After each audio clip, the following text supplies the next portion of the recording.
As a mom with an autistic son, as a mom with an ADHD son, I am very familiar with stimming. Do you know what stimming is?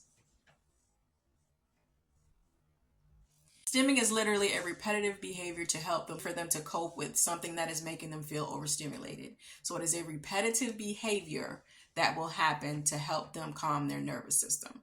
So a stimming can look like rocking back and forth. Stimming can look like tapping a finger or tapping a pen or pencil, right?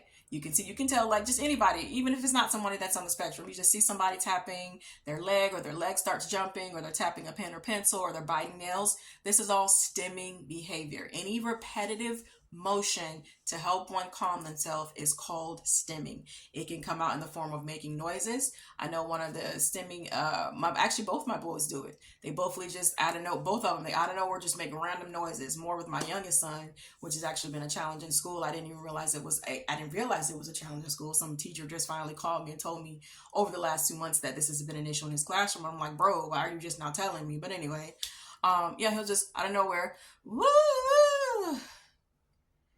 And because I am very well aware of what stimming is and how it works and why it's done, and if it's something that's maybe, being a nuisance at the time, I'll say, hey, babe, let's find a different way to stim, please. Can we find something else to do to stim? I understand you're stimming right now. Can we find a different way to stim? Can we find a different way to let out that energy? Okay, so stimming, again, can look like rocking back and forth.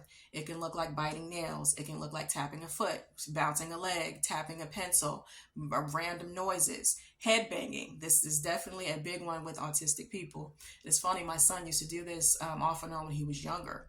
And I remember one time in specific when he was at a summer camp one day, camp counselor called me. I don't recall what had happened, but he had gone, he was going into a meltdown mode.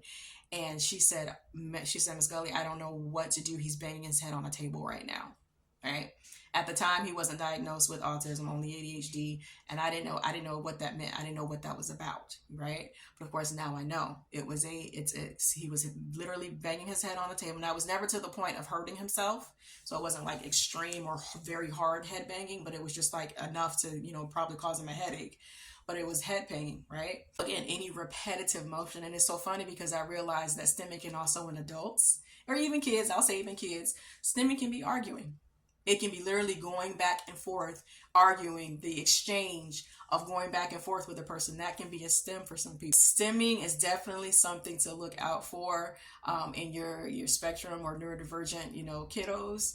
Any repetitive motion. If you find yourself constantly telling them to stop doing something, it could be a stim.